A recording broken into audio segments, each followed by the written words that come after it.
Yeah, man. Thanks for a new day. Another new day. We're still alive. It means we've still got contribution to give to this earth.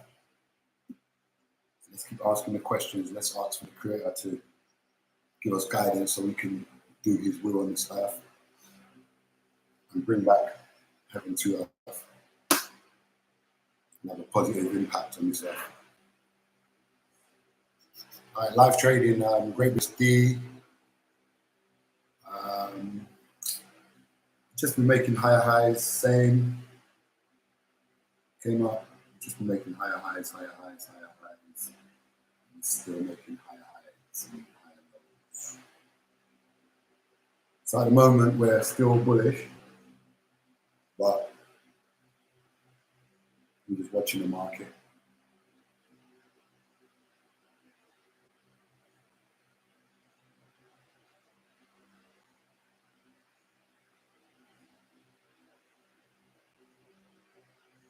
Ah.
Mindful trading.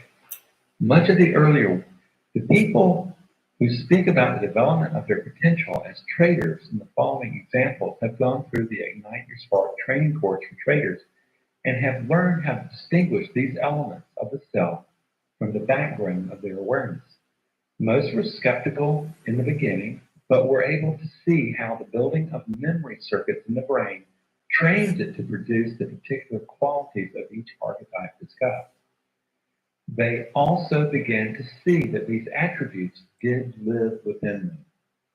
But their fear stopped them from accessing these elements of themselves that could set them free from self-limiting patterns released in their trading. Note that every trader has different ways of accessing and using these strengths. Some of the archetypes are more natural than others. Others have to be really worked with to be brought forth into awareness. Eventually, they become a contributing factor in each trader's internal dialogue. Imagining them as a committee gives you a good idea of how a healthy mind actually works while trading. The Trading Committee of John.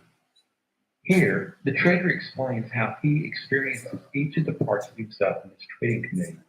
He is doing this so that he can distinguish one from the other. This skill is necessary to bring an archetype forth into your awareness so that you can use it as part of your trading committee. As part of the development of the archetype, John has given specific names to the archetype. This is his way of pulling up the state of mind that each archetype represents. Yours would be different. Ruler. I sense a sense of calm. I feel more organized, focused, and confident about my future. My ruler is John Wooden. I feel more prepared now. I am very disciplined by nature, and now I feel that my discipline is more directed. I also feel a greater sense of purpose and responsibility. Playing small while living in my box is over. John is a master at being prepared and disciplined. His purpose is to serve the divine through me. He is the coach of my team that trades. Magician. I feel that so much is possible for me that I have barely begun to scratch the surface of what's possible in my life. That I have had very limiting beliefs about what is possible. That I will truly have an impact on helping others in their lives. People I don't even know yet. My visionary is Walt Disney. What is different now is that I see so many doors of possibility, that I have more control options in my life than I ever thought possible. When Walt and I converse, he is always bright-eyed and very optimistic. He doesn't see limitations, only possibility. I begin to see what is possible for me. I know he serves the divine, and through me, we will have a positive impact on others. Warrior. A tremendous sense of courage, a tremendous sense of confidence, purpose, and calm. The symbol is Tony Robbins. What is different now is that I feel more confident, more certain about my future. I don't feel as trapped in my comfort zone. I also feel more compassion toward others as I understand my own challenges. What I see ahead is a life full of abundance and generosity. I see a life that will give inspiration to others to see their own potential. Sage. Wisdom. I feel a tremendous amount of wisdom. I also feel a great sense of calm and compassion. The sage symbol for me is the Dalai Lama. When I feel his presence, I feel someone at my side ready to give me supreme guidance. In the committee of the self, he is always closest to the divine. What I see as possible is someone who will help guide me with his tremendous wisdom, but will also keep me grounded in impartial thinking. Divine. The divine has always been there for me. It is unconditional love. I know I am part of him as he is part of me. He has always been here for me, and he was waiting for me to awaken. He appears to me as a man with long brown hair and beard. He has wings. I am finding it easier and easier to bring him into my awareness. He almost always appears with a boy about 10 years old. Psychologically, I feel free from the old limiting self-patterns that had defined me and who I was. Later, as this fear-based trader goes through the process of reorganizing his belief system about trading, uncertainty, fear, and possibility, he has a conversation with the different emerging components of his trading committee. And a major breakthrough in his trading, he is moving from trading from a position of not trying to lose to a mindset of managing risk to produce the probability of winning. Go back to the conversation vignette in the warrior description and listen in on this fear-based trader as he transforms his internal conversations about trading and success. A fear-based trader transformed. Below, you will find another way that a trader conceptualized the trading committee and organized it for effective performance. Notice that he uses these particular strengths to organize the focus of his mind during a trade. He has also a different set of strengths that he uses to produce review and planning. The use of the archetypes makes sense to me. The ruler archetype is always immediately available to me. I have been a ruler both professionally and in my private life in a variety of different areas. Because I have been there, done that in many environments, simply recalling the most appropriate example of a ruler experience or the situation at hand instantly invokes the ruler in me. Live that story for each of them. This makes it an easy jump for me to make. I can associate that particular energy with a specific player I imagine in the trading committee. Because of my military history, I tend to see or experience the committee as a command bridge on a military ship. The ruler is constantly getting input from different parts of his crew and command team before acting. It is the same with trading. Each archetype has its function. And I can see that I have allowed my curiosity to operate out of this command structure. This is where discipline has really improved for me. This is the way I experience this newfound trader committee, my disciplined mind. The way I graphically visualize the coordination is like this. Notice in this diagram the interrelationship between emotional regulation, caregiver, soothes and calms the fear of the orphan. This is the result of the breathing and safe place work that addresses the biological nature of fear and emotion. Then it demonstrates mindfulness. It takes the development of considerable observational skills to become aware of the different parts of the self that can be brought into your awareness of trading. You now have an executive function coordinating different aspects of trading. All this is done while compassion and soothing is directed toward the fear that can be experienced while trading. In the calming of the fear, the impartiality of the sage is activated. This is a high order of cognitive functioning that is not available when contaminated by fear. Compassion becomes part of your committee of the mind to ward off fear and self-doubt and to pull the trigger. The discipline of the executive functioning of the mind, the ruler, is able to coordinate all the activities necessary to create and make regulation. You do not get beyond fear. With emotional regulation, you access the human capacity of mindfulness. This is where everything changes. Once mindful, you as a trader become dissociated with thought and become the director of creation of the self. It is at this moment that the committee of the mind can be reorganized into higher functioning on a long-term basis. The internal dialogue has been changed and transformed. The thoughts in the mind become very different places. Now, instead of fear-based thinking influencing your trading, empowered thinking creates the beliefs that trade the market. Organizing your trading committee of the mind. The intent of these examples is to show you how other people have taken the conceptual nature of the arc in their trading. This requires a paradigm shift in the way most people think and see themselves.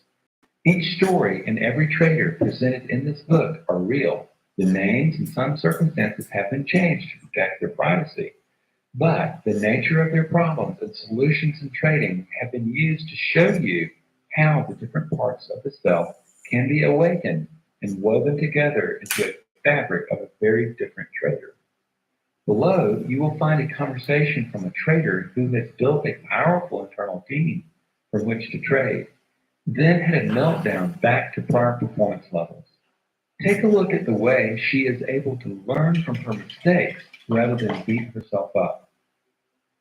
Getting blown up and recovering. Last week was quite eye-opening for me, and I believe I got a glimpse of my inner critic along with the destroyer aspect. Thursday was my most profitable day on record.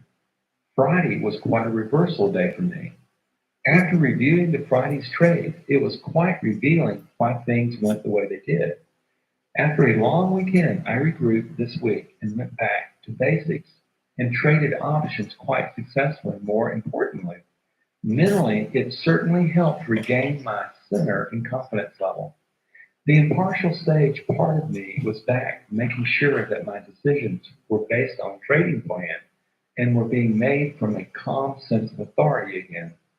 I had quite a bit going on into the weekend on the personal side, but instead of turning off the computer on Friday, I pushed forward as if my passion could provide relief.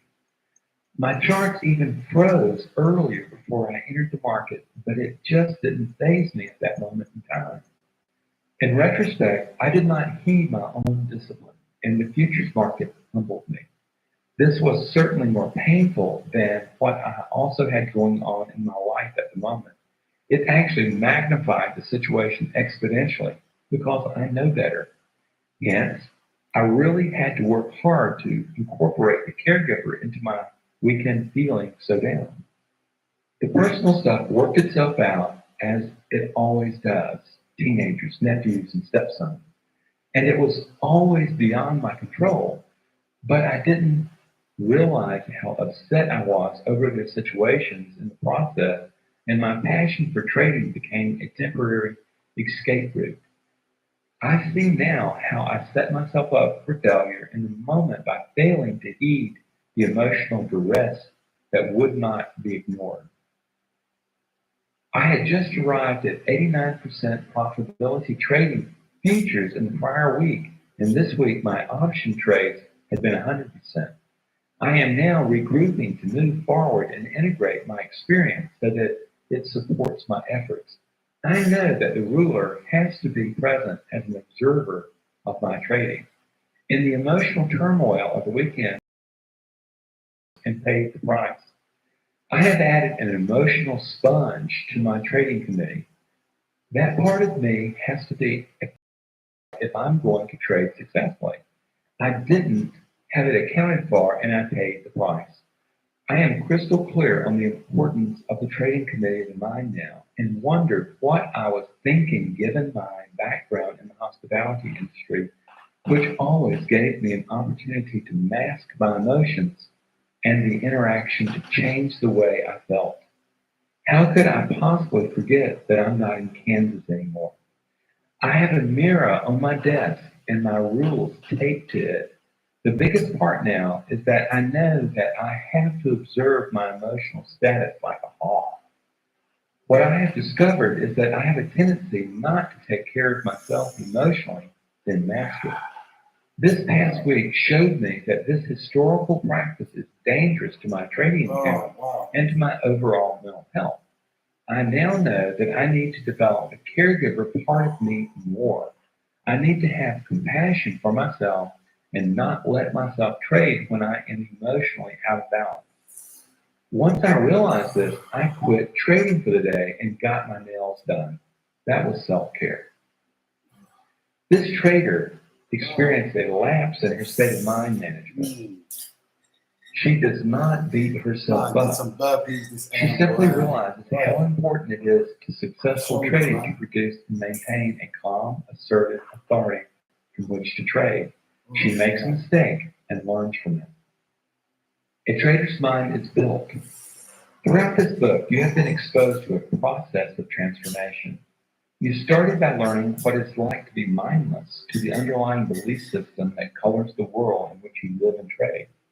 Once you realize that your fear has to be conquered, otherwise you stay stuck in its self-limiting patterns, you were shown how to begin observing your thoughts and emotions not as representation of who you are. They are only a representation of who you currently are. This organization of the self can and must be changed in order to become a successful trader. By developing breathing and safe place skills, you were shown how you could disarm fear from paralyzing your thinking. From here, mindfulness skills were explored so that the trader could begin to intentionally disrupt the historical internal dialogue. This is a powerful moment. It is at this second that you can become designer of the internal conversation of the self, the committee of the self.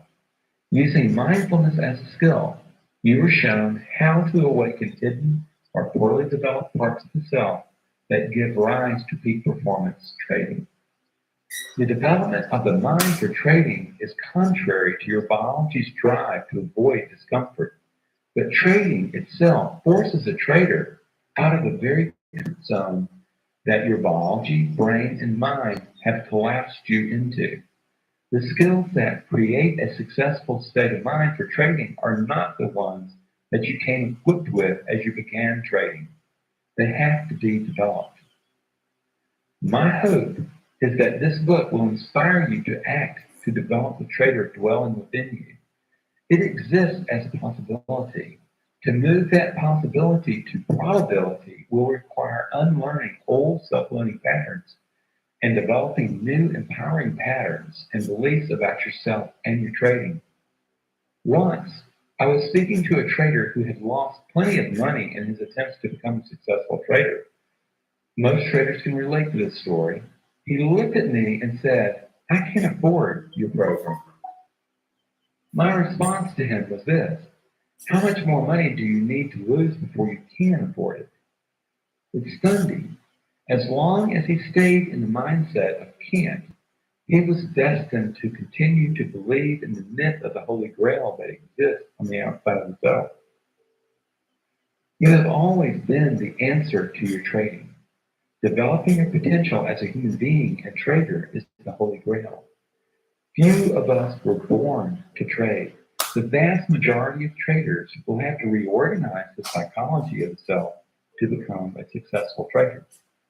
This book exposes a powerful set of skills and tools that the trader can use to develop their psychologies to produce a peak performance state of mind. That power has always been available to you. My hope is that you are ready to. Sorry? You say? Not ready to go at the house. He's saying that he's not feeling well.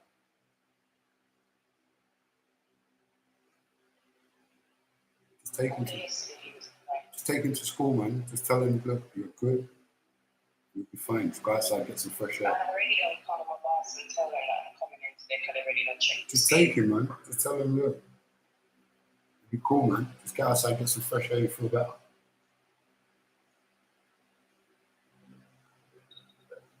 Said it was cool yesterday, innit? So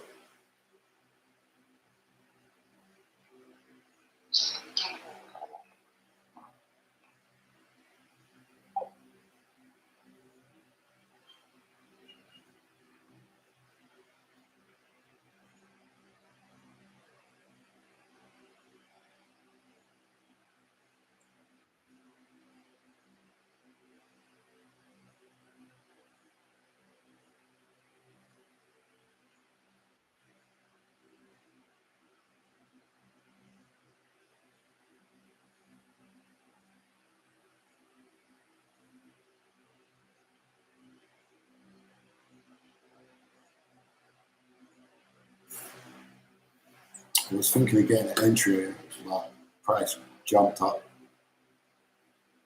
I was going to get entry on the close, but literally opened way above, so I was unable to get entry on this bullish bar. So we'll see if we get a little retracement back into 9 EMA or something. My stop will be in a good place here, 54. Stops in the middle of nowhere. 5 pip stop. Like, just come back on the easy. I wasn't sure if it's going to fail here or what until we got this engulfing bar, and that's what told me that we're going strong long. At the end of the day, from here, yeah, it looks like we're going to just roll over, taking that this and then gone up or just carry on lower. So we wait for the higher high to be made and wait for a retracement. And that's the best thing we can do.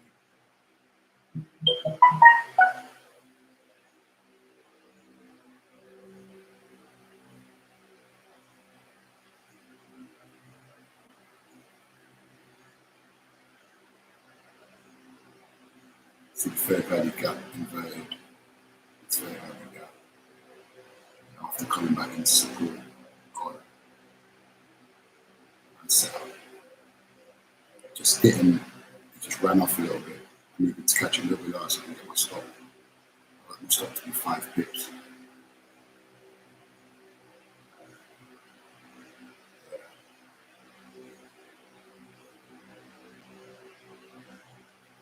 Still a lot of resistance as well, so we needed to break, really. We needed to displace, make a new high. So all we can do is we'll just be patient and see if we get a sound. It's given loads of fair value gaps, a lot of imbalances. But really and truly, we want it after it breaks out and trade, we want it to come back into the trade.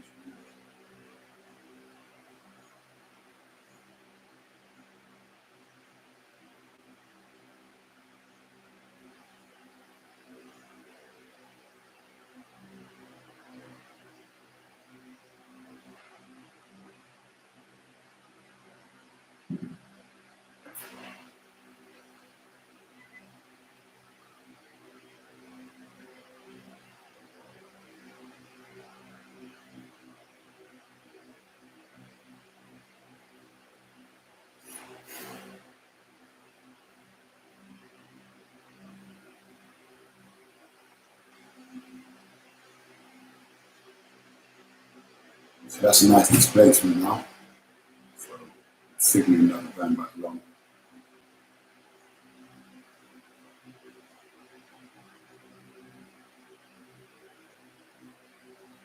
Wait and see what we're given.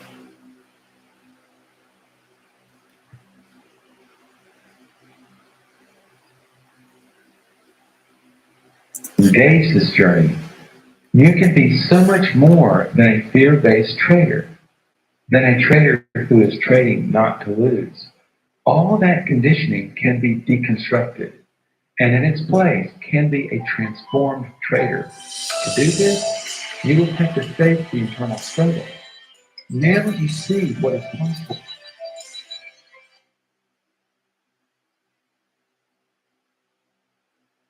Read. What you saying, man? Come, you be fine, man. Get up, man. Don't let it hold you, man. You get up. Don't get some fresh air outside. You'll be fine, man. You felt better yesterday, so it's probably just a little bad feeling for now. Just get yourself up, man. Okay?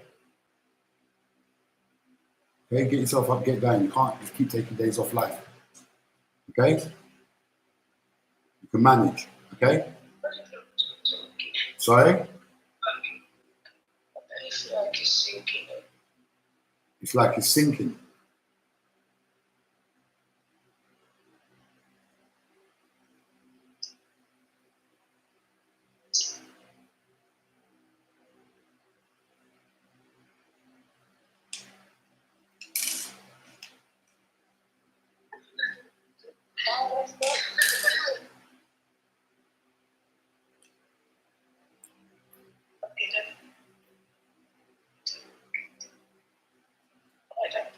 All right, okay.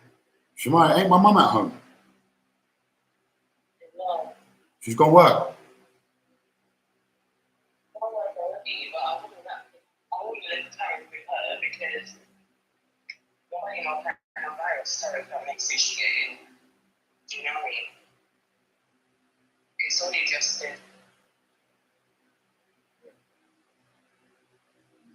what happened. No, nothing. I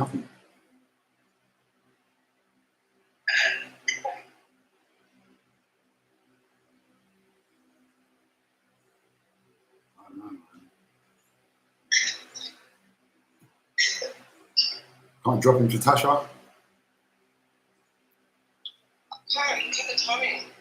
I'm dropping to Tasha. I need to be at work tonight. Yeah, but if you're gonna get a call from school, which one's better? I just don't even get it. Just don't understand. You know, kids probably faking it. To be honest. Do you want me to leave you in the house? No, you can't leave him in the house.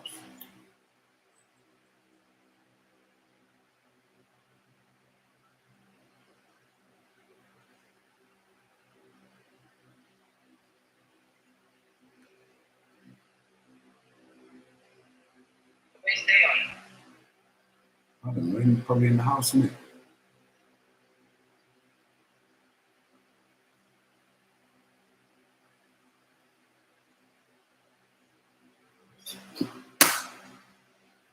Do you want me to leave you?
But over time, he comes to honor the struggle going on within himself. Here, he moves from being a bull in a china shop, not even knowing that he is ignorant of his psychological nature, to someone who starts a journey of self-discovery. In the book, you have been exposed to these courageous journeyers who are trying to redesign themselves psychologically so that they become the captains of their destiny. Beyond the psychological demons that they have been avoiding, they find a deeper meaning to their lives that is worth fighting for. And by reclaiming that inherent value in the human spirit, they transform themselves into newly reorganized individuals that produce peak performance trading. Who would have thought that trading would be a powerful vehicle of self-discovery and personal development? Yet, that is what drew me to working with traders. In traders, I discovered a group of people who had the motivation and the urgency to change. Trading had cut them to their core. No amount of spin could deflect from the simple fact that they had to take full responsibility for their performance in trading. They had found the need to change themselves so that they could become successful in trading. And they, and hopefully you, are determined to organize themselves into people capable of peak performance trading. The moment is now. My hope is that you have the curiosity and desire to explore the next step in your evolution as a trader. That next step is to commit yourself to a change process that reorganizes your self-limiting beliefs about yourself, trading, and life into beliefs that open up new possibilities for you as a trader and as a human being. My hope is that this transformational work can ignite the spark of your potential. Most people who seek to grow their potential realize that head knowledge by itself will not open the door to long-term development. If head knowledge were enough, people reading diet books and following weight loss systems would lose weight permanently. Unfortunately, 95% of dieters regain the weight. It is the beliefs that need to change and the wiring of those beliefs in the brain. And so it is with trading. My hope is that you commit the emotional labor to the process you have been exposed to here.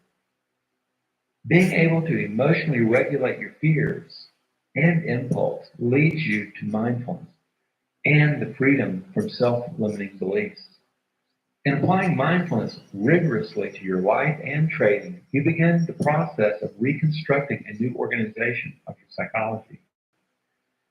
You step back from self-limiting beliefs about your worth, your mattering, and your adequacy and embrace the notion that your sense of self is something that can be developed.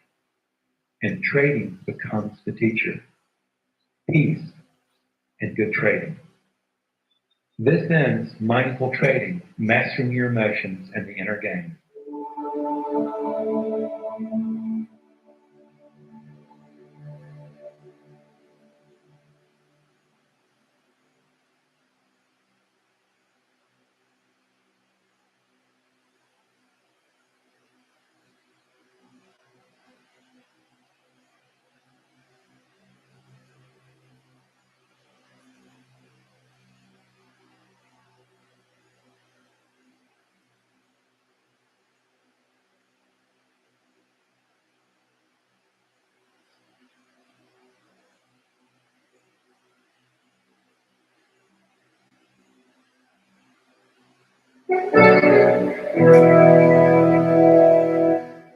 Mindful Trading, Mastering Your Emotions and the Inner Game.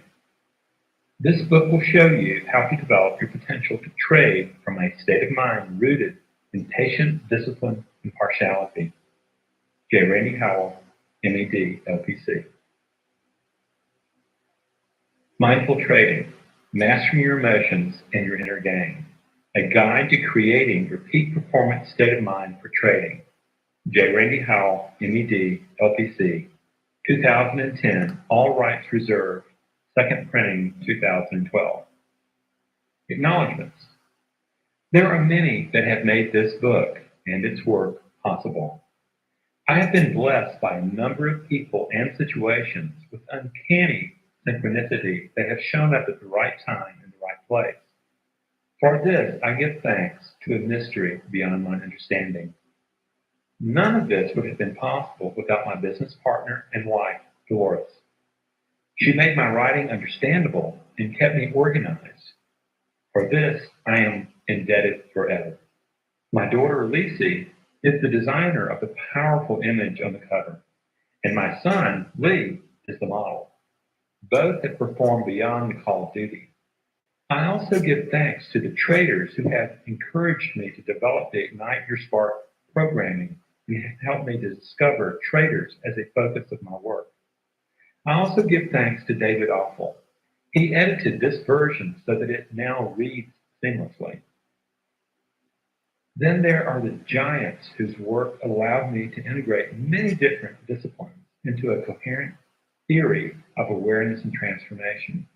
These include Herbert Benson, Aaron Beck, Stephen Stosny, Fernando Flores, Stephen Wolinski, Carol Pearson, and Carl Jung. Each are giants in their particular domain. They have allowed me to see beyond my limitations. I also give thanks to traders as a group. It is their motivation and urgency to learn that has been an inspiration to me. Without them, I would never have found the deep sense of purpose and meaning that defines my life. Randy.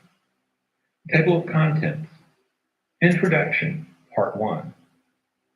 Chapter 1, Possibility, Probability, Belief, and Trading. Chapter 2, Managing Emotions While Trading. Integrating left brain and right brain for balanced trading. Chapter 3, The First Step to Emotional State Management, Naming Your Fear. Chapter 4, The 9 Roadblocks to Your Trading Success, How Your Fears Manifest in Trading. Part 2, Reinventing the Self, Changing a Trader's State of Mind. Chapter 5, Taming the Furies, Disrupting Fear and Calming the Mind. Chapter 6, Mindfulness, Awakening the Observer of the Self. Chapter 7, The Internal Dialogue, Wresting Control of the Mind from Limiting Patterns. Chapter 8, The Mindful Trader, Reorganizing the Committee of the Self. Epilogue, The Internal Struggle, The Real Game of Trading. Introduction, Part 1. I have never worked so hard for easy money in my life. A long-suffering trader. I give up, I quit, Jacob writes in the midst of despair to his online trading community. I'm losing more now than I did when I started. When I was working and trading, I made money. Trading wasn't a problem. I didn't depend on it. I always had the fallback position of my job. Then, when I quit my job to devote my time to trading full time, things started going downhill. It has consumed me. After 3 years of researching, demo trading, live trading, webinars, trading groups, books, magazines, I had finally decided to throw in the towel. My life has been turned into a mess. I'm smart. I thought I could learn how to do this successfully. I hate giving up, but I have to support a family, and this just ain't working. So it's back to looking for another 9-to-5 humdrum job. Oh well. In response to his online trading friend's dark night of the soul, a successful trader compassionately inquires, have you ever considered that the problem is in your head? Maybe you've missed the obvious. Maybe trading success is not in methodology and trader tricks. Maybe the problem is in your mindset. It's your mindset that uses the tools of methodology and platform. Maybe you need to find the courage to challenge yourself rather than to cut bait and run. Trading will force you to face your demons, the very ones you've been avoiding. It takes courage, but it opens the door of a new world of possibility. Wouldn't you want to look into that before you gave up your dreams? Jacob responds, I've read all the trader psychology books, even had a coach, went so far as to have someone tell me my stars and planets weren't in alignment. How weird is that? They were able to tell me what I needed to become and what I should be doing, but they couldn't teach me how to change. Try one more time. You can always quit later, King replied. Finding inspiration in his friend's words, and in a moment of courage, Jacob reevaluated his thinking and decided to do just that before he admitted defeat. This time, he was really going to take a good look at himself as the responsible party. 6 months later, chatting with the trader who had encouraged him to train his mind rather than avoid his discomfort, Jacob writes, I'm at 50% wins, with my winners being 2.3 times bigger than my losses. I always said if I could be at 50% with a 2-to-1 ratio, I could make a lot of money trading. I feel like the percentage and the ratio will both continue to increase. Since I first started working with my trader psychology coach less than 2 months ago, I have gone from bad trading patterns and growing more fearful every day to having my team of inner heroes in place. I had no idea how interrelated trading and my psychology were. All of this is a direct result of the change brought about by learning how to face my fears courageously and to establish a calm, assertive state of mind. For the first time in a long time, I feel optimistic about the future. And each day I look forward to my trading. That's quite a change. It's a great way of developing the potential I have as a human being. What happened to Jacob's trading? Did you miss something? What happened in those 2 to 6 months that changed Jacob from throwing in the towel to trading confidently? How on earth does Jacob, or any trader for that matter, go to a growing confidence that his trading skills have opened the door to his financial freedom with a trading account that reflects this change? Essentially, this book addresses the huge breakdown I hear from traders all the time. I know how to trade, but my emotions keep me in the way and sabotaging my efforts. How do I change? The answer to this question is the difference between success and failure in trading. To answer these questions, let's start at the beginning. Most traders lose long before they make a trade. They enter their trading day with their thinking already clouded by a fear of loss, a fear of not being able to make up for their losses, or an urgency to make up for their prior losses.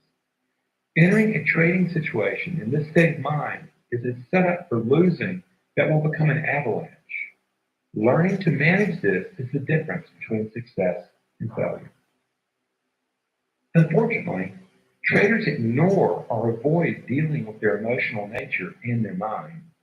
And in the left brain information overloaded and emotionally ignored trader education process found in trading today, it's no wonder. In their ensuing mindlessness, traders do not see or understand the linkage between brain and mind and trading.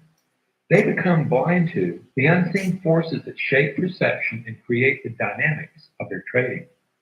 Mind and trading cannot be separated. Yet, traders ignore the mind, living in the dangerous misconception that they can push emotions and beliefs aside. They might as well be walking on the edge of a cliff wearing a blindfold. It is only a matter of time before they blindly take a step that puts them into a free fall. It does not have to be this way. You don't have to be like the vast majority of traders who lose because they don't know or refuse to know how brain, mind, and trader interrelate. You are about to take a voyage of self-discovery into this interlinked world that shows up in your trading room as you coordinate your platform, your methodology, and the perceptual map called your brain. Let's take a look. The three-legged stool of trading. There are three dynamic interrelated aspects to trading: platform, methodology, and psychology. In much the same way that a scalpel is an extension of a surgeon's mind in hand in an operating room, so is the trading platform, methodology, and psychology of mind for a trader. The scalpel in the hands of an untrained person is dangerous to the outcome of the operation or trade. To increase the probability of success, the surgeon also needs to be located in a platform operating room that creates an ideal environment for successful outcomes. Beginning to sound like trading, doesn't it? The surgeon has also invested years into learning a system of knowledge, a methodology, that internalizes a skill set that allows him to make precise cuts with great confidence. The platform, the operating room that provides the essential environment for surgery, or in your case, trading, is not really useful to the surgeon if he does not have a deeply learned methodology. It all comes together with the surgeon holding the scalpel. Think about yourself as a trader with your finger on the trigger. The surgeon's mind has not only been trained in technique, a trader's methodology, but also emotionally so that he is about to maintain discipline, patience, impartiality, and courage. These must be maintained because there is little margin for error. He is able to emotionally manage his mindset in a calm, assertive state of mind, no matter what happens. It is this state of mind that separates great surgeons from mediocrity. It's the same with traders. Trading system, methodology, psychology. Now let's take a look at trading as a dynamic process that occurs between your trading system, your platform, your methodology, your method of risk management, and your psychology, the director of the process. It sounds so easy when you read the advertisements. When you use this system, the keys to your future will be in your hands. You will have the power. Just buy this and you're on the way to Easy Street. And the trader dreams about the proposition and wants it. Of course, there are those pesky little disclaimers in very small print at the bottom of the page that are ignored. What began as a laptop mushrooms into an elaborate many-screen system that would make NASA scientists feel envious. Then the trader turns it on and soon discovers that it is dangerous to his financial health without methodology training. Next, the trader discovers trader education that is focused on teaching methodology. For most traders, reading a few books and picking up a few tips is far less than adequate to become confident in learning to build a methodology that enables the trader to manage risk effectively. Many thousands of dollars later, the trader knows how to trade. This is an essential step, much in the same way the surgeon has to go to medical school and take residencies to build the skills to know how to cut a human body effectively. Now the trader is prepared. Like our friend in the beginning vignette, you, as the trader, have learned a tried and true methodology that almost ensures trading success if you follow its rules and park your emotions at the door of your trading room. You have experienced success doing simulated trading with play money and are confident of your skills. You're ready to get in on the action. And then you crash, maybe after some initial success. The moment real money enters the trading game, everything changed. Uncertainties, fears, self-doubt, and impulsiveness trigger and overwhelm your carefully laid plans. At first, you try to push these emotional nuances to the side, but they seem to sneak attack you, and before you know it, you wake up in the middle of the night with bad trader dreams about losing everything, or you find yourself in a cold sweat. Your mind begins to ruminate about your upcoming trading day, and you wake up with knots in your stomach, dreading going into your trading room. You can already predict the doom that is whispering in the back of your mind. You are already in a fearful state of mind before you start trading, and so starts your trading day. You try positive thinking or some thought reframing technique with an anchor that you picked up from a trader psychology article. That works for a tantalizingly small amount of time and then stops working. So you try rationalizing your increasing losses by telling yourself that losses are part of trading. So no big deal. Another reframing technique. Yet, a voice in the back of your mind recognizes that you are BSing yourself. You are in self-doubt, and you continue to trade from the state of mind, waiting as if by magic for things to change. They do not. You trade your psychology. This is about the time that you, as a trader, realize that it is your psychology that actually is doing the trading. Your platform and methodology are only tools that your mind uses to interact with the market, same as the surgeon. And unless you learn to deal with your psychology and change it, you will continue losing. The choice made at this moment is a critical juncture in the journey of a trader. You can either get out, as our friend Jacob was considering, or you can develop your mind for trading. It is at this moment that the separate legs of trading, platform, methodology, and psychology come together and begin to function as a unit. Traders, like everybody else in the world, have invested enormous energy into avoiding what they fear. The difference is that trading does not allow you to avoid your flaws. In trading, your flaws find you in the process of trading. Wherever there is a weak spot in the integrated system of platform, methodology, and psychology, trading will expose it. It is just a matter of whether you embrace change or avoid it. Short-term avoidance works. Long-term, it brings disaster. Platform and methodology limitations are fairly easy to spot. Psychological blind spots are not. And even if you do find them, how are you to correct them? This is exactly what we're going to be exploring in this book. The organization of this book. We start here, recognizing that your personal psychology is what trades. It is not your methodology or your platform. Both are essential in creating effective trading performances, but they are only tools.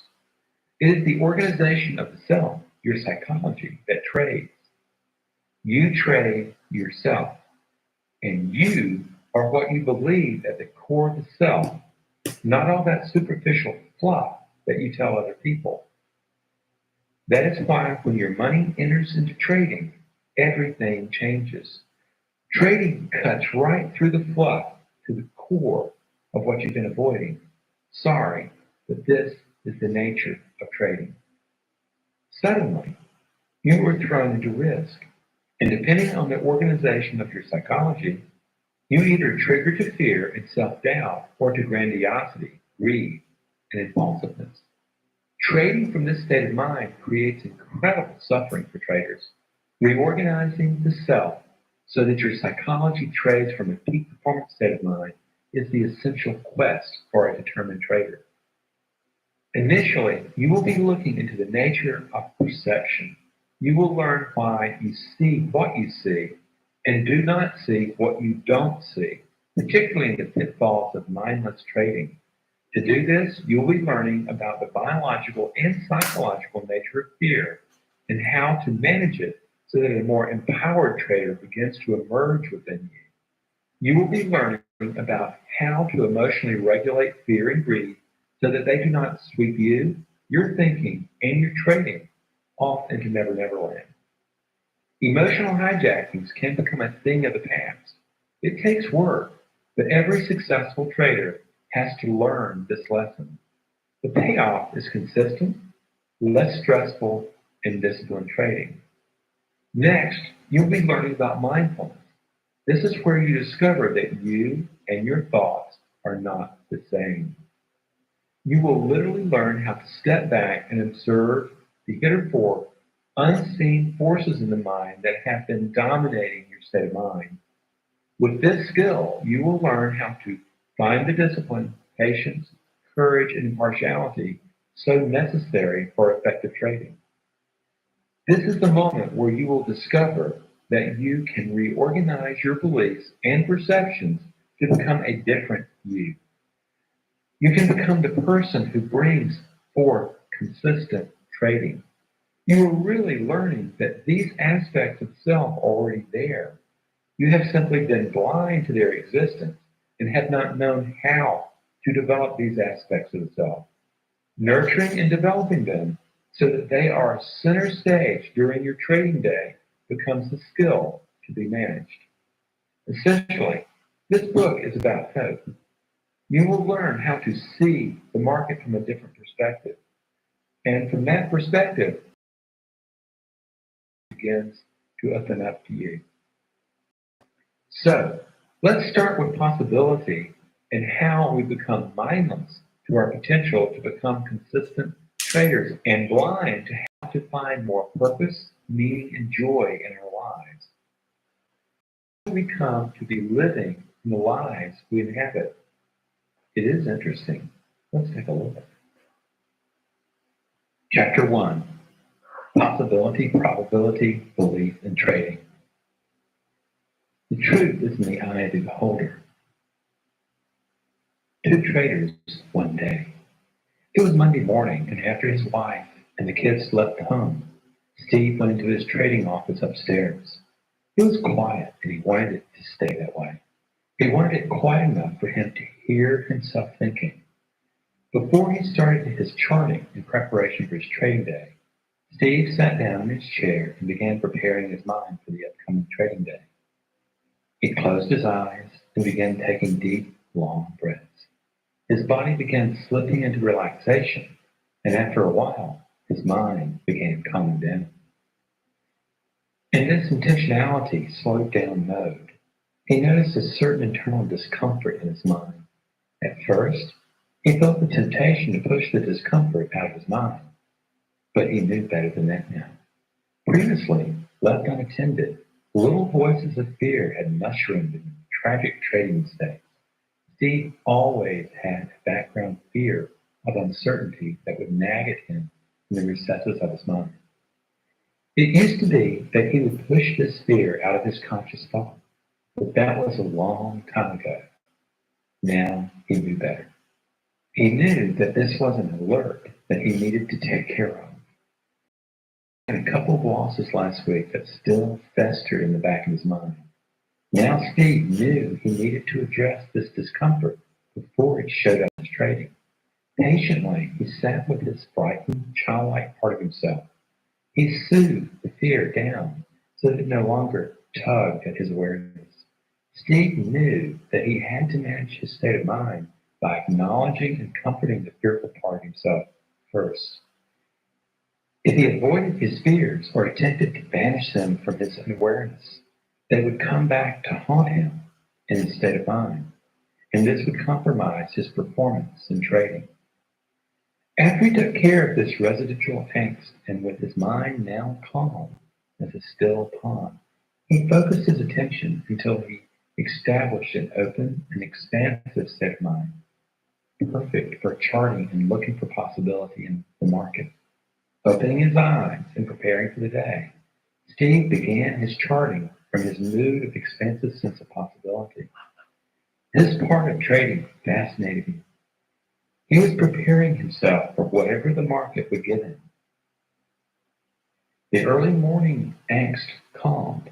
It was going to be an interesting day, full of fascination, impartiality, and intrigue, a great psychological setup for a winning day. Across town, Tom also woke up to a Monday morning very different than Steve's.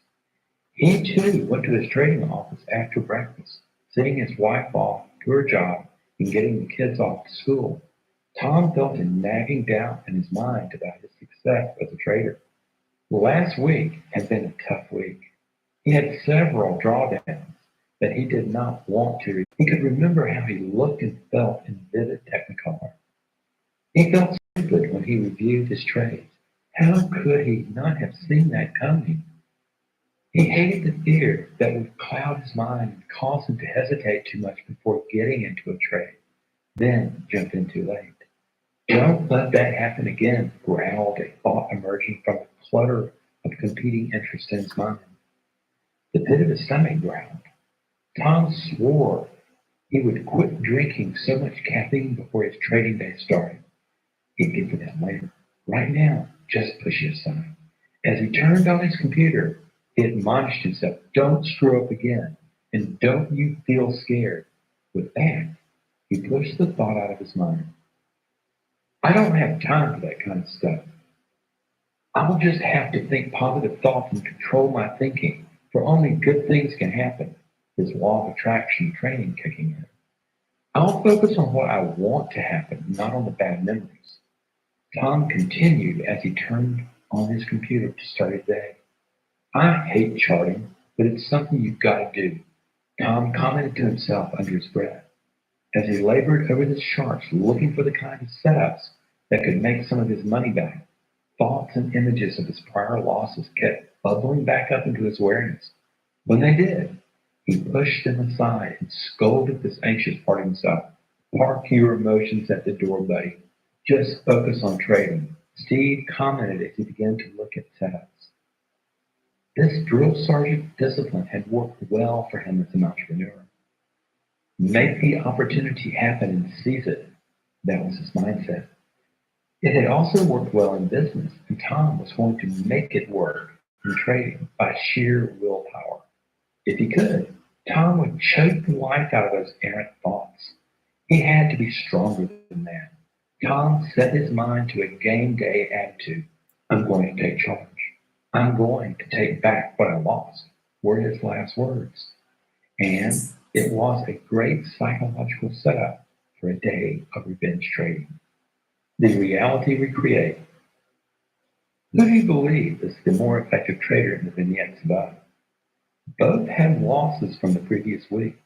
Both experienced fear. Steve mindfully listened far and to his anxiety and emotionally regulated his fear. Once calmed, he seemed to be able to shift his moods, and he worked through the fear of loss that could have easily have predicted more losing trades and the certainty of doom. Steve managed his state of mind very deliberately. The outcome was that he was able to establish a calm and curious state of mind to explore in a mood of speculation what the market might offer in this trading day. The other trader, Tom, mindlessly pushed his justified fears aside or shouted down the tiny voice of anxiety pecking its way into his consciousness. Having not entirely dealt with his concerns, Tom entered his trading day with a game face on that masked his unmitigated fear. That fear was still lurking inside the shadows of his mind, but pushing it away, he put on a brave and false face, a ready to rock and roll face. His attitude was aimed at asserting his will over the market. Yet beneath the surface of that game face was fear. He was entering into a trading day in a denied state of unresolved fear. It would come back to haunt him later in the day, manifesting in self-doubt and the fear of pulling the trigger. The attitude or state of mind with which each man entered his trading day opened or closed the possibilities that he saw in the market. Read the previous sentence again and notice what it triggers in your reactions. Steve's state of mind was calm and focused on what the market might give to him if he became a curious, deliberate, and detached observer.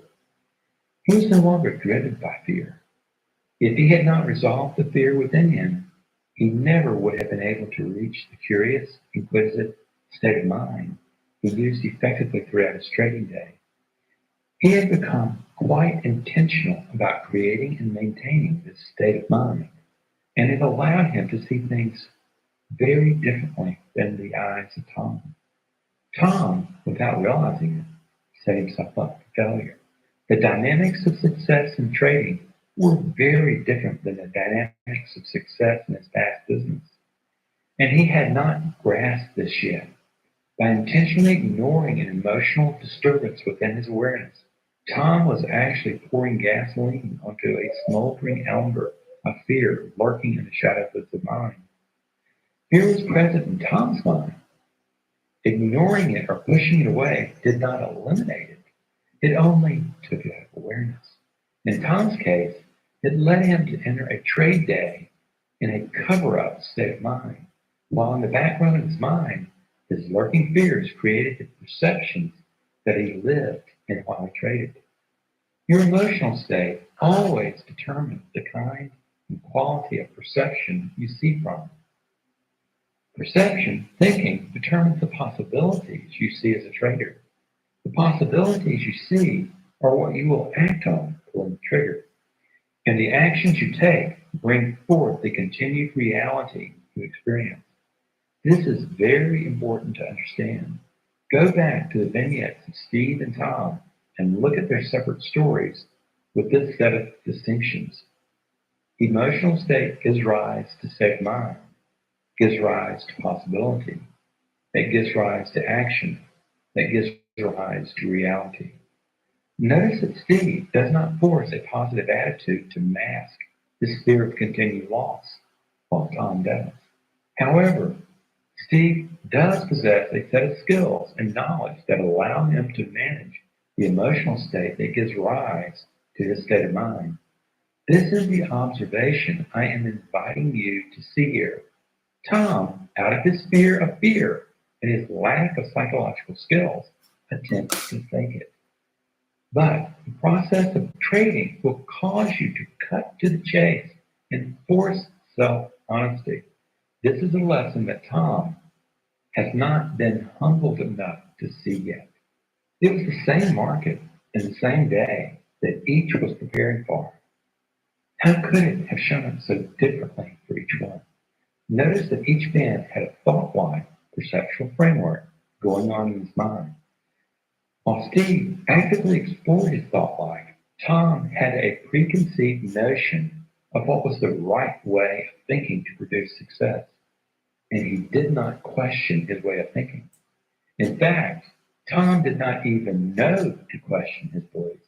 He was mindless to what drove the creation of his life, and his mindlessness, his unexamined core beliefs about the self, were pushed off the radar of his awareness. If you are going to be successful in trading, your beliefs about yourself will have to be examined and wrestled with, or your unexamined beliefs will generate poor trading and potentially enormous suffering. Beliefs, the unexamined eyes you see through. Let's clarify this notion called belief. Neither you nor anyone else has beliefs. Beliefs have you. Your beliefs and perception, I call it the observer that you are, more about that later, create the possibilities you see as your reality. They are assumptions that you hold as true, even if they are groundless assumptions. When you change your beliefs, your perception of reality and the market change as well. In an unexamined life, the beliefs you hold are not questioned. You simply assume them to be true. And these beliefs become resistant to change no matter what feedback you receive. This state is called cognitive dissonance and is dangerous to a trader. The battle cry of cognitive dissonance is, don't challenge my beliefs with contrary facts. I won't listen. In the story of Steve and Tom, Tom resists integrating new knowledge about himself because it would cause a disorganization of his notion of who he is. So he continues to act within the same belief system while the market gives him negative feedback, which makes Tom more resistant to change. Then he has to invent a drill sergeant in his mind to keep order and to keep the conflicting information out. The resistance, if you read the vignettes carefully, is his hidden belief of his inadequacy as a trader, which would also follow him into other areas of his life. His cognitive dissonance walls him into a particular self, causing him to attempt to prove he is adequate by beating the market in a manly way. Meanwhile, Steve's beliefs have undergone a metamorphosis.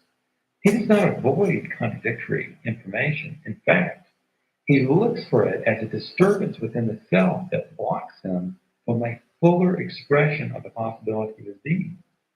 His courage to push through the biological motivation to avoid his discomfort, the opposite of cognitive dissonance, leads him to have compassion for this childlike, fearful part of himself and to soothe it before entering his trading day. By pushing through the fear, Steve is able to open himself to a greater sense of possibility that allows them to view the markets from curious impartiality rather than a state of mind that leads to revenge trading, as Tom did. In an examined life, beliefs are questioned and reconstructed if necessary. Take a look at the different worlds that Steve and Tom woke up to on that Monday morning. You would have thought they existed in different galaxies, yet they were across town from one another. They even used the same internet service. Beliefs are like the air you breathe or the water that a fish swims in. They become so familiar, so ordinary, that you no longer even notice that they're there. Yet, like air to you or water to a fish, you exist in them.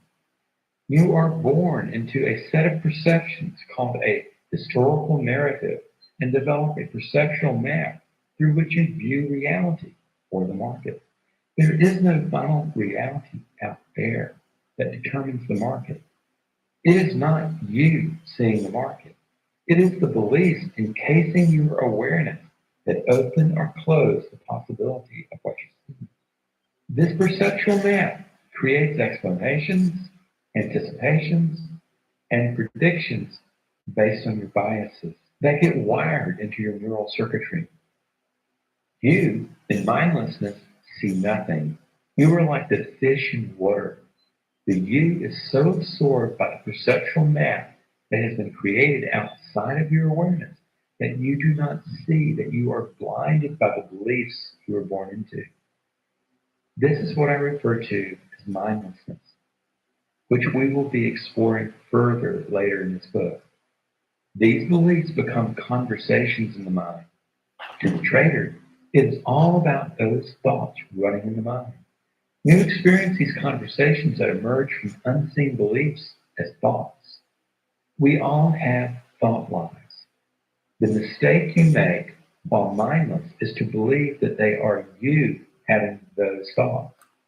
By practicing mindfulness, you discover the thoughts as conversations are having you and create the world you live and breathe in. You have been asleep at the wheel of the vehicle you live and trade in. When our awareness looks into the world or market, it sees the conversations of possibility that run through the substrate we call our mind. You do not have thoughts, beliefs, conversations, and expectations. They have you instead. When you begin to wake up into mindfulness, observation, and out of mindlessness, you realize that your identity and your conversations of belief are not the same. Take a look at Steve and Tom from above. When a trader comes to this aha moment of separating his identity from the conversations of perception called beliefs, a very different perceptual map through which the trader interprets the market begins to be created. He also finds a different reality. This is what separates a successful trader from the legions of traders who don't get it and continue to fail. In a paragraph below, you will have the opportunity to see through the eyes of a master trader's mindset. Take advantage of it and compare it to your mindset about the market and methodology. In later chapters, you will see how you can move from an ungrounded, fearful state of mind to a vigilant, risk-managing, peak performance state of mind. Until then, your ungrounded beliefs have you. They are the ones you have avoided challenging thus far because of the emotional discomfort of dealing with them. But the shift in anticipation allows a very different trader to show up. All of this lives within you as ranges of possibility. The difference is that in beginning to wake up, you move from historical interpretation of the world that keeps you stuck in familiar patterns for survival to new sets of distinctions that allow you to create a methodology that is run by a higher functioning organization itself. As you wake up the sleeping giants within you, you become co-creator of the beliefs that will drive your perception. You are able to see the market through different eyes, but you never see the market. You see what you see based on the observer you are. Think about the difference in Steve and Tom. They saw very different markets. They engaged the market from radically different perspectives, and the market gave back to them according to their interpretation, their mindset. One experienced winning trades, the other experienced more losses. One of the fundamental assumptions about trading and life that you're going to be exposed to in this book is that you and I and the market exist as possibility, not as facts or objects in space. You do not determine what reality is out there. Rather, you fuse with possibilities that you bring forth into the world, and this becomes your reality. And it is the particular observer of possibility you are that determines the success or failure in trading the market. This is why it is so important to spot and change the familiar patterns that possibility has congealed into, called your sense of identity, as Steve did in the vignette. Otherwise, you stay stuck in one particular organization of the self when other more effective possibilities also exist. Learning to observe the market through the eyes of possibility rather than through finiteness opens deeper positive potential for your performances. It is into this finite world of possibility that you and that adaptive organ called your brain are born. As a subset, you are also born into your particular history of influences that determine how you perceive the world around you. That is, your life, your family, your situation. This is what you have to break out of to develop your potential as a trader. Long before you had the capacity to think or reflect, your central nervous system honed you into an organism that is built to survive in a particular environment in which you, your brain, are born. You came to embody the specific range of possibilities through this adaptation. Later, much later, your mind emerges, long after the historical narrative has been embedded into your neurocircuitry. The very process of adapting to a particular world possibility, by definition, also limits your capacity to perceive other ways of seeing and being in the world. Go back to the vignettes about Steve and Tom, and you will see this. This process happens on automatic, and we do not even notice it. I understand what I am presenting to you can be difficult to grasp. It runs against the grain of much of what you accept about yourself and what you see as true in the world.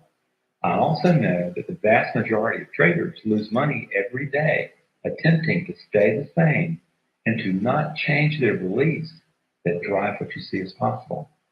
I don't ask you to blindly believe what I am presenting here to be true. These are assumptions I am exposing you to about how perception and performance are interconnected. They allow me and you to make a new kind of sense of the struggle going on within the self, the struggle that is reflected in your trading. The self, what you call your identity, becomes organized into a particular prison called your comfort zone, perceptual map for others. This automatic organization itself becomes the you that trades. It is also this very automatic organization itself that you, as an aware human being, have little license in creating. Based on environmental and adaptive pressures existing in your home life, in your community, and in your culture, your brain organized you into a particular set of beliefs that became who you are. This is your comfort zone. To reinvent yourself as a trader, you will have to break through the chains with which that adaptation has imprisoned you. Trading will force you to confront this historical conditioning if you are to become successful in trading. Changing this historical conditioning is another matter, for it is hardwired into neural circuitry and is inseparable from your thinking and perception. We will be looking into the reinvention of the self later in the book, so hold on. The point of this discussion is to help you understand how you got stuck in a particular way of seeing the world that you accept as the way it is. The truth is that you have been wired biologically to see the world through a particular framework that increased the probability of your survival. That biology of self, the perceptual map of the brain, creates the mind. The mind emerges from the brain. They cannot be separated. It is this biocognitive trap that you will need to deconstruct in order to build a new way of seeing and perceiving the world. The biology that you are organized around primarily is around fear and the motivation to survive. Until you become mindful of the way your brain has shaped your mind to perceive, you stay trapped in this perception and are blind to your limitations. This is called mindlessness. In this book, you will be learning how to deconstruct the influence of the history of possibility and perception that causes you to see the world you automatically see and to believe what you believe without examination about yourself, the market, and the world. What does this look like in trading? Let's examine how a master trader interprets the market and himself as a preparation to observe and act successfully in the market. Through the eyes of a trader, these assumptions about the way we create the reality of our world can be difficult to grasp, particularly when they are presented as theory. What does this look like through the eyes of a trader?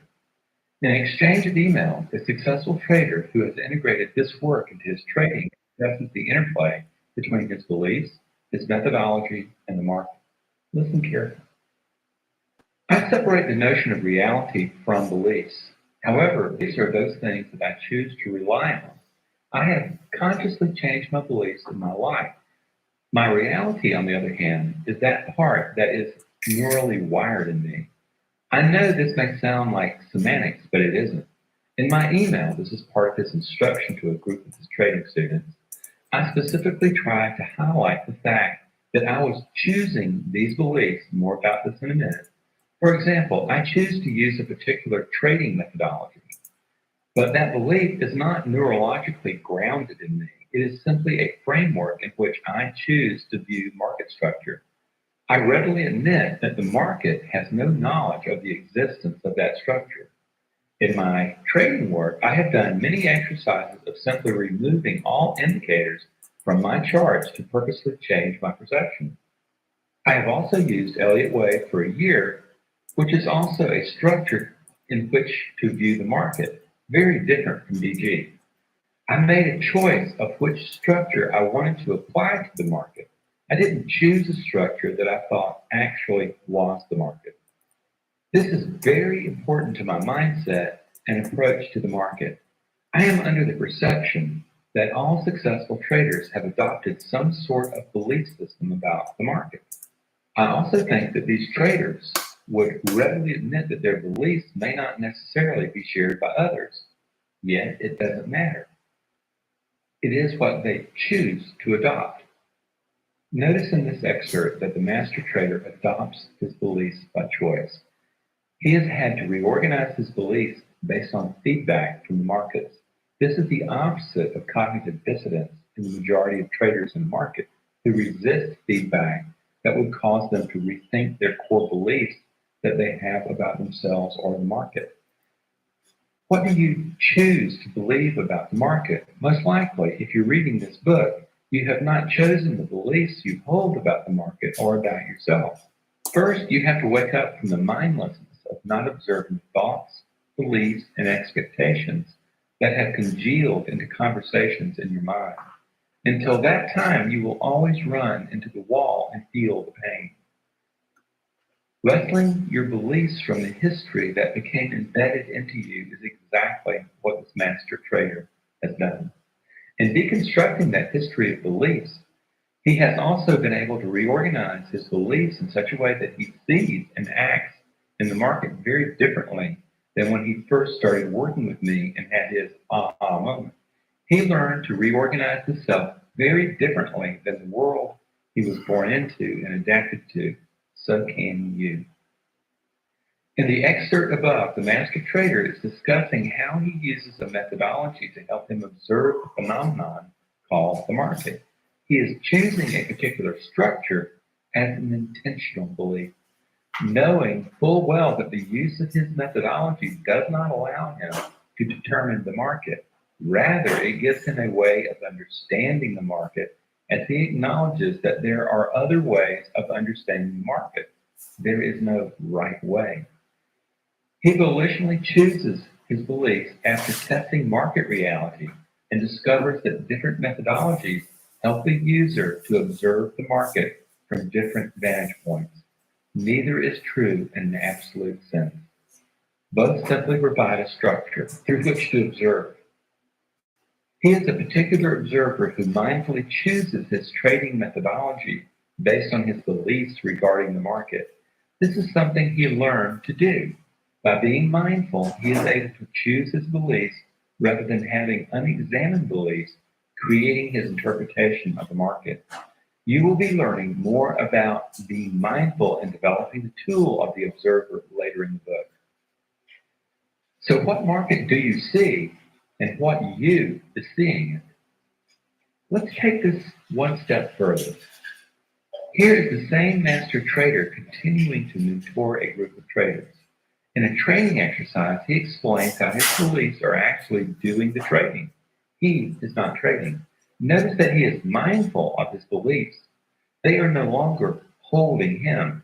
He becomes a deliberate participant in the creation and maintenance of his beliefs. This is the holy grail of trading. The ability to manage your beliefs and perception on a volitional level is the holy grail. By letting go of the illusion of certainty, he unlocks himself from the prison of his comfort zone and takes responsibility for the reality, winners and losers in trading, of his trading. The market is not responsible. The market is neither good nor bad. It is not a conversation about money and his worthiness that he's engaged in. Rather, it is a conversation about managing risk. As a financial steward, his job, his identity, is to manage risk. Here, in his belief system, an internal conversation has been transformed into risk management of financial markets rather than being about him. And he invents some instruments to help him better manage risk. I want to elaborate on a topic that we've discussed before, but in a little more detail. During a recent mentorship training session, I made a statement that was grounded in a belief that I had. As the conversation ensued, I realized that this particular belief had not necessarily been adopted by others. As I thought more about this, I realized just how important our beliefs are to trading success and consistency. As part of the mentorship program, I indicated that, to some extent, you have to temporarily adopt the beliefs that I have. At some point, however, you have to truly accept these beliefs, or at the very least, adopt your own beliefs. As a result, I decided I should recap some of the beliefs that I do hold and why. Belief 1.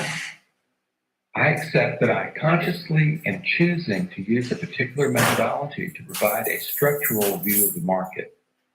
As part of this choice, I also have to acknowledge that the market itself is unaware of the methodology. In other words, I do not actually think the market conforms to my methodology, but rather I accept this as a structure in which I choose to view the market.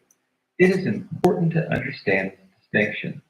Just as there is no holy grail for a technical indicator, the same is true for a methodology that describes the market structure. I could use a different market structure such as Elliott Wave or W.D. Gann, but I have found that I like this particular methodology. Belief 2. In conjunction with my methodology, I choose to apply ABC, a kind of check on the methodology that has developed independently to my actions.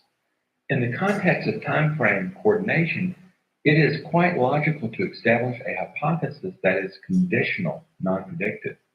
If the price of any financial instrument is going to go from point A to point B, up or down, then the lower/shorter time frames must follow suit.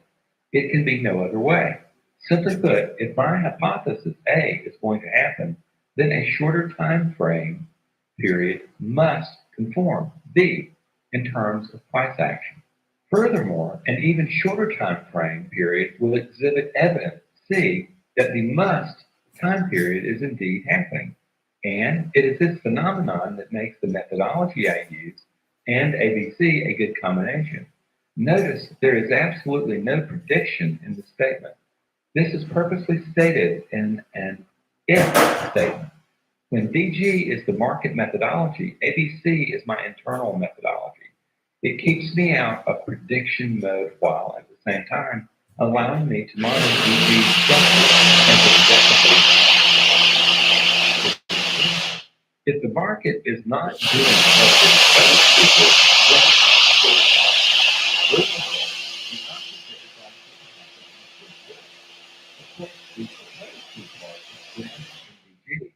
however,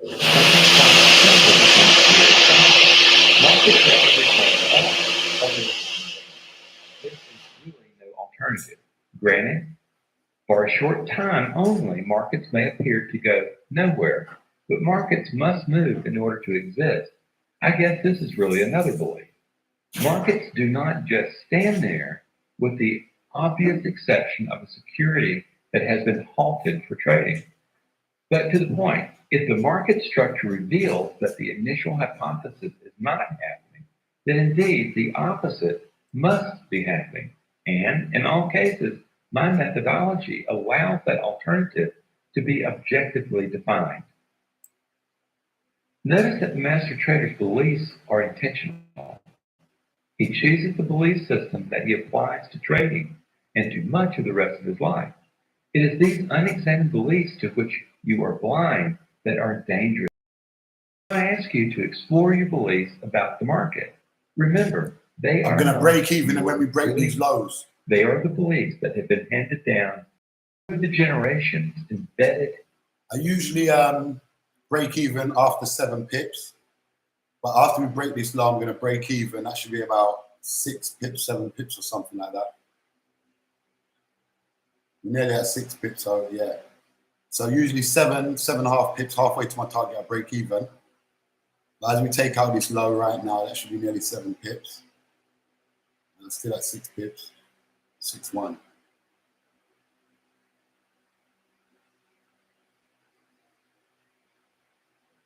So I'm going to break even because the market might want to just mess about and come gyrate around here and just do nothing, be a nothing burger.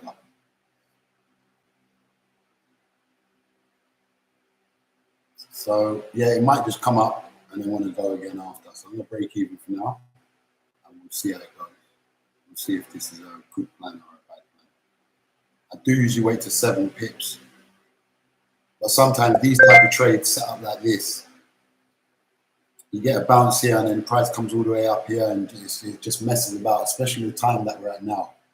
We're nearly coming in the back end, 2 hours into the, well, 2 hours from the start nearly. You know? So a lot of the main major liquidity will start sort of drying up in what I see. I could be wrong, but just from what I see, you know, the volume, not the liquidity, the volume. So we just let it play out from here. I'm happy.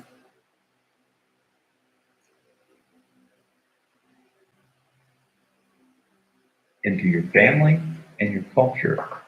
It is the ontological suit that you were born into. In the dance of environment and adaptation, you became organized into a particular perceptual map that determines the way you interpret the world, including the market in which you exist. You are simply the next generation. And ultimately, you need to answer the following question. What belief would you need to have in order to trade successfully? Where does the historical psychology of self come from? In the preceding section, we looked into how ontology, our sense of meaning, and biology. Man, so you're the same, man. What the hell is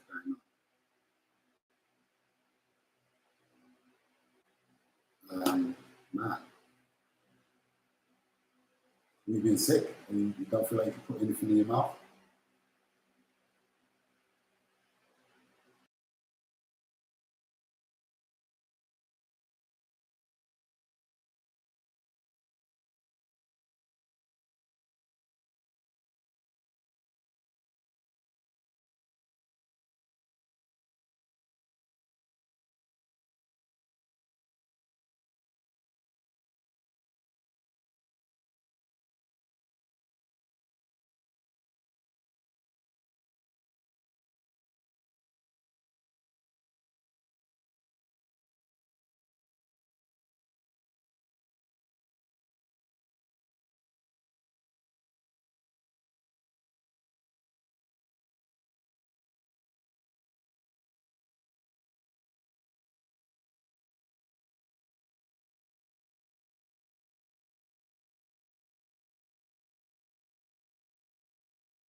Okay, you see, we're at a break even. Like the type of pattern this is, like I could see that possibly if it just taps into this low, breaks even and goes, we possibly retrace. As I said, I usually wait to 7.5 pips, halfway to my target to break even. But on this type of pattern, I don't. I will break even when it taps into the bottom. Yeah, because of this exact thing that's happening now. And why? Because of this type of 15-minute pattern we're seeing. When you get this and we're coming into all this resistance, and remember that our overall trend is what? It's long. So we need to be careful. We have to be very careful of what we think, how far we think the market can go. Because really, truly, it looks like it wants to go up because it's been going up. So you can only follow the trend until the trend is broken. You know, so that's the reasons why I did what I did. You know, and I've seen it's happened to me plenty of times. And sometimes it don't. Sometimes it will take me out break even and tap in when I've broken even a little early and go down. But I still got to have the same reasoning that I did the right thing at the time. It weren't through fear. It weren't through not knowing. It's through seeing something that affects me in the market over and over and over again. Yeah. So it's not an emotionally based trade. It's a strategically based decision. Yeah. So that's anyways 10 o'clock. I'm not going to take no more trades now. It starts to get a bit choppy around this time.